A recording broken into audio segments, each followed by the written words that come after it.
What's going on, ladies and gentlemen? My name is Michael and welcome to FudgeMuppet. I hope you've had a very Merry Christmas and that you're ready for a brand new Fallout 4 build. This is the Abducted, and this guy has seen some serious shit. This young genius was pulled away from his life of A grades and thrust into the United States military's most covert research unit. Working in Area 51, the Abducted saw things that would send most people to the brink of madness, and he contributed his brainpower to some of the most ambitious experiments that could have changed the fate of humanity. But instead, this mentally scarred scientist wanders the Commonwealth alone, devoting himself to science and the hope of a brighter future. In order to restore civilization to its former glory, the Abducted isn't afraid to make necessary sacrifices, for he has seen the very worst already. With a variety of high-tech weapons, the Abducted will make his mark on the wasteland. Before we get started, don't forget that timestamps can be found in the description below for all of your video navigation needs. But with that said, let's get things started with the Abducted's backstory and character values. The Abducted was born and raised in Boston and had a relatively standard young life. However, he stood out from his peers like a sore thumb intellectually, and he was so advanced for his age that he was soon in classes surrounded by students 5 years older. To some of the kids in his school, this was an insult, their poor self-esteem taking the form of cruel jests and bullying. The Abducted had a tough skin though. He excelled and knew the world would be his oyster after school finished, while many of these teenagers in his classes would end up buffing dirt from cars they could never afford. He would have been equally sour and frustrated had he been born with their academic potential. Despite having such realizations, he always acted humble and kept to himself. He wasn't the type to answer every question the teacher posed to the class, even though he obviously knew the answer. He allowed the other students to learn at their own pace. By the time he was 17, he was only at school really as a formality. He had nothing left to learn here, although he still tried to improve in other ways, such as becoming faster and more efficient at certain tasks and thought processes. He also studied much more advanced concepts outside of school hours, focusing heavily on mathematics and various schools of science. He also competed in many state-level competitions, winning every single time. The Abducted was so freakishly smart that he'd actually gained quite a reputation. He was considered by many to be the smartest person under the age of 18 in all of Boston. He was currently preparing himself for a prestigious university. He'd already been accepted into all three of his first choices, and for now it was just a case of waiting out his final school year. One typical Wednesday afternoon, the Abducted was sitting in the back of biology class. In front of him, a frog was splayed open. He had carefully removed the liver and lungs, exposing the heart. Then he had labeled the conus arteriosus as the professor had instructed. The other students were still dissecting the frog's underside, peeling back the skin while he had finished in record time, but he sat quietly, offering advice to any who weren't too proud to ask. His lounging was soon interrupted by a voice over the intercom. The Abducted's name was announced and he was being summoned to the front reception. That was a surprise in itself, but the fact that the receptionist had claimed his father was here to pick him up was even more peculiar. His parents were both out of town on a holiday. Nevertheless, he made his way to the office, and there by the front desk stood two men in tailored black suits, stoic expressions on their face, and skin so pale you'd think the sun's rays had never reached it. As he began voicing his concern to the receptionist, he noticed that she was in another world, uninterested in his input. She'd done her job making the announcement, and that was all that was required of her, apparently. The man on the right gestured for him to follow. His eyes seemed devoid of emotion, like he didn't want to reveal how he felt, or he simply didn't process interactions the same way most humans did. The other man quickly and purposely pulled his suit jacket sideways to reveal what the Abducted could tell was part of a handgun. The Abducted was frightened, but he knew he didn't have much choice, and he had no way to defend himself if things went south, so he shrugged his shoulders and walked out with these men. If he was going to be kidnapped, they wouldn't have the office lady announce their intentions over the intercom. He followed them to a long black limousine with dark tinted windows, like something out of a movie. This was considerably more interesting than biology class though. Once inside, the two men stated their identities. They were representatives of the United States military, and his genius had not gone unnoticed. They required a prodigy of his caliber in their advanced research division, and they weren't going to take no for an answer. They explained that they had already prepared and executed a cover-up for his parents, which would eventually spread to all of his friends and everyone else who knew him. When they arrived back from their holiday, his parents would find a written letter in the house explaining that their son had left for the military. The Abducted couldn't help but question their ability to write in his handwriting, but he was simply told that they were capable of impressive, seemingly undoable acts. So their beloved son was determined to join the military, apparently, and now he found himself with these kind gentlemen who offered a personal escort. They drove all afternoon until they arrived at a small airport where they boarded a plane to California. These men even gave him all his ID, which they had obviously replicated ahead of time. After landing in a small remote airport in California,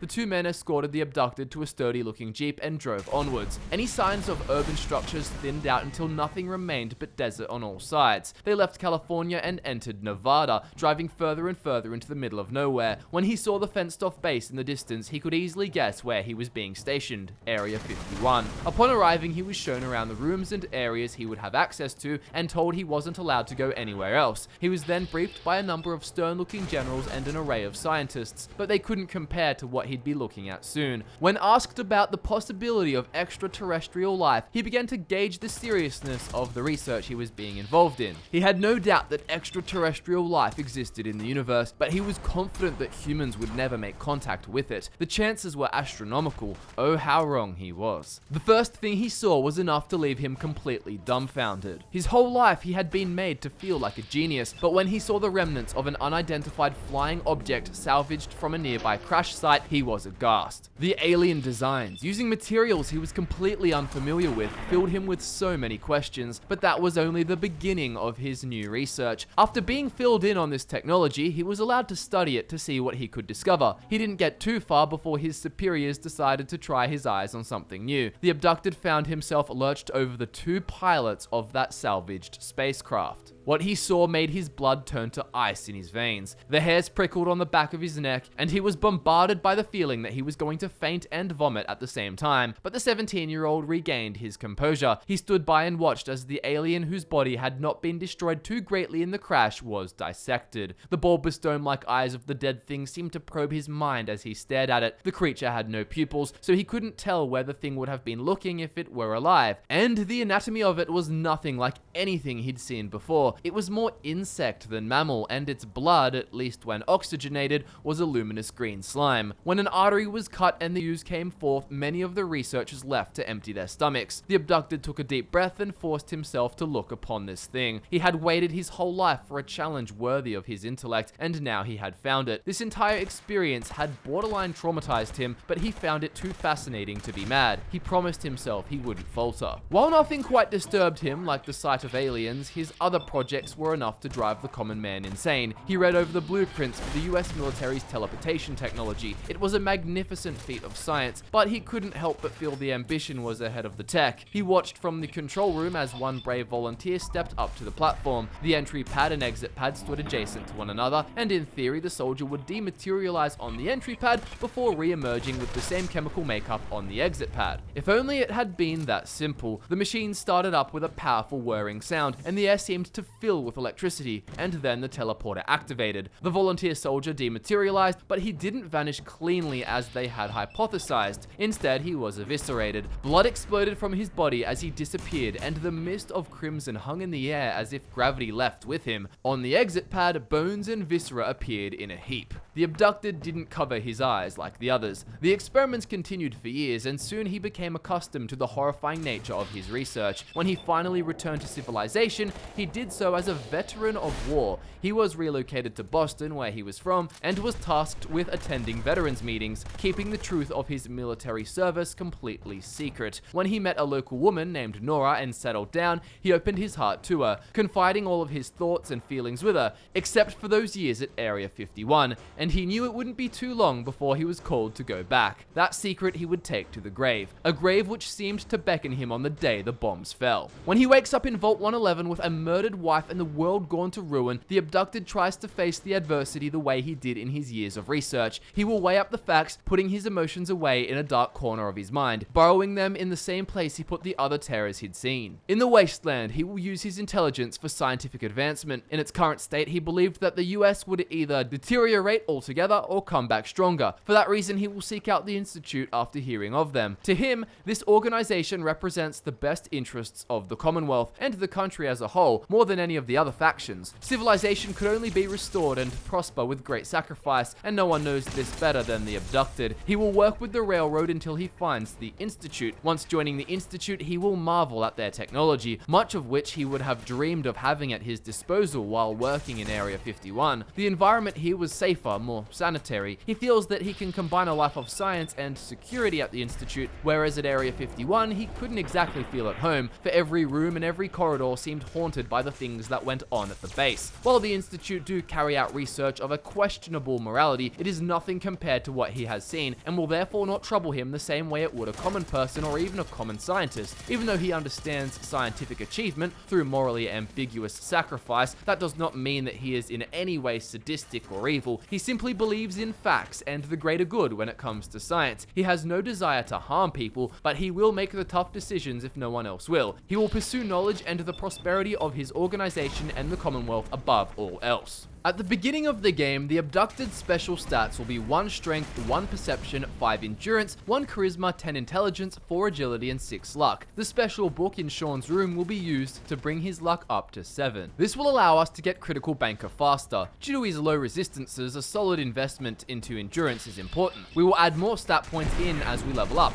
plus we'll have the Bobblehead on top of that. As the backstory shows, the Abducted isn't exactly a trained fighter, but a solid amount of endurance is fitting considering the psychological turmoil he has been through before and after the bombs fell. Intelligence is the Abducted's key stat, and we know that his uncanny brain is what got him the experience he has. With such high intelligence, he will have no trouble applying medicine to heal himself or accessing even the most heavily encrypted terminals. He'll also manage to craft some of the most high-tech gear possible. The other noteworthy stat here is luck, and with this nice and high, he will be able to find the sweet spot on all of his enemies. Maybe you can chalk his luck up to his intelligence, but either way, he knows what to do to kill his enemies effectively. You know what they say after all, know your enemy. So with his start game special stats in mind, let's have a look at the essential perks to take from each stat line. We'll run through all of these as they play a big part in role-playing and in combat. First up we have Endurance, and like I said before, the Abducted has seen things that will drive most people to insanity. He would hardly divert his gaze. He accepted the harsh realities in front of him and adapted, becoming more formidable with every new horror. This attitude will get him far in the wasteland. He will see a lot of new things, and he will learn from them, thus becoming more capable of enduring them. In this stat line we add 4 perk points to the base stat. With this, his endurance will reach 9 before the Bobblehead, which brings it up to 10. That said, the only perk to take from this stat line is Adamantium Skeleton. With all ranks of this perk, the Abducted will be immune to limb damage. Next, we have Intelligence, of course, and his pre-war experience combined with his intellect, which was thankfully preserved in a cryo chamber, will grant him access to a variety of vital skills. First, take 3 ranks of Medic. His understanding of biology and medicine will make Stimpaks heal 80% of health and right away remove 80% of your max radiation.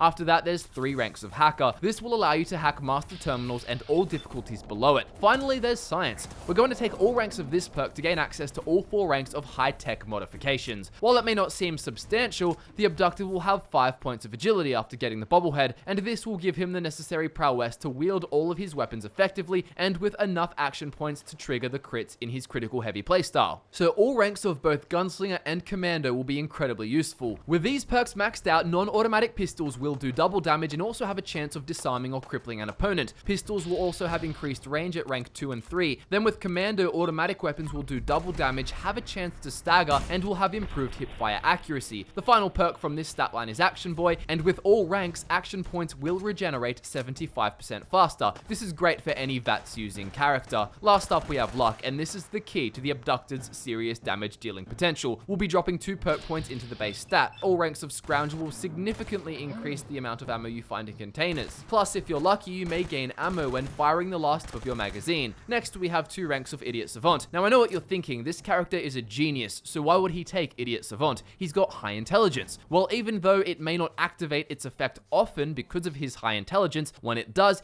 it will yield stupidly high experience rewards. 2 perk points of investment is well worth it when you consider how quickly you will level and how many perk points you'll acquire when it procs. 10 intelligence plus a chance to to get a stupidly high amount of bonus XP is noticeably better than just 10 intelligence on its own. And in terms of role-playing, we wouldn't try to argue the Abducted isn't a genius, because he is, but you can argue that his time in Area 51 and the horrors he witnessed may have left him with just 1 or 2 screws loose. Also, do keep in mind that including the Bobblehead, he'll actually have 11 intelligence. Anyways, with 2 ranks of Idiot Savant, you will randomly receive 5 times as much XP from any action. Hopefully, it's when you're turning in a quest. Then we have the unstoppable combination of Better Criticals, Critical Banker, and 4-Leaf Clover. Better Criticals will make your critical hits do 2.5 times as much extra damage. Critical Banker will allow you to store up 4 critical hits for later use, on top of the base critical hit, granting you a total of 5. And 4-Leaf Clover will grant each hit in VATS, which we'll be getting a lot of, an excellent chance of refilling your critical meter. At the end of the game, with the special book, all of the Bobbleheads and perks, but none of the gear, the Abducted special stats will be 2 Strength, 2 Perception, 10 Endurance, 2 Charisma, 11 Intelligence, 5 Agility, and 10 Luck. As for gear,